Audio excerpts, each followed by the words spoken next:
It was a chilly night on March 9th, 1965 in Arlington, Virginia. The wind whistled and the trees blew as Mr. Calculator waited for his guest to arrive. All he could think about was the big news he was going to share tonight. It certainly was going to rock a few boats. He saw a car pull up in the driveway around 5:30. He wasn't expecting anyone until 6. Who would have arrived so early? Cal walked to the driveway to see who it was. As the guest stepped out of the car, Cal was a little surprised. "Good evening. I'm surprised you arrived so early," said Cal as he set his gym bag down.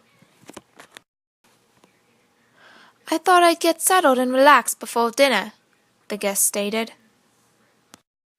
"I apologize. I was just on my way to the gym to run. Please make yourself at home while you wait." "I certainly will, thank you. Do you think you can help me get my bags out of my trunk before you leave?" the guest stated. "Certainly," said Cal as he walked around the car to the trunk. While Cal assisted with the bags, the guest swiftly grabbed the water bottle in Cal's gym bag and dropped a few drops of colorless and odorless poison into it. Cal was too busy in the trunk to realize that someone wanted him dead. When Cal had finished with the bags, he was thanked by the guest, picked up his bag, and continued to the gym, walking toward his death. The guest got back in their car with the bags and drove off, not only to come back later right on time for dinner. Cal would have already gone for a short run, took a shower, and changed into his formal attire before he drank every last drop of the poison in his water bottle.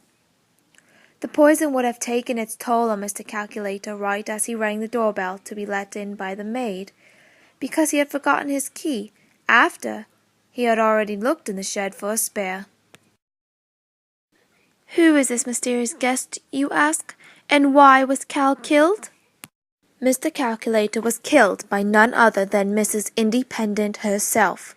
Furious that Cal had decided to open a cold case about a series of thefts across the East Coast, she would have never thought that he'd find out it was she who had been stealing money from hundreds of retirement accounts, including Miss Decimal's.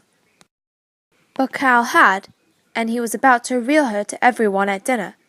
There was no way she was going to let him expose her. Something needed to be done. He was only a measly investment banker after all. Mrs. Independent would have gotten away with it too, but thanks to your sleuthing and keen mathematical problem-solving skills, you and your team of detectives were able to solve the case, bring justice to Hallcroft Mansion, and put Mrs. Independent behind bars. Good work, teams. Now you must file the appropriate paperwork and wait for your next case.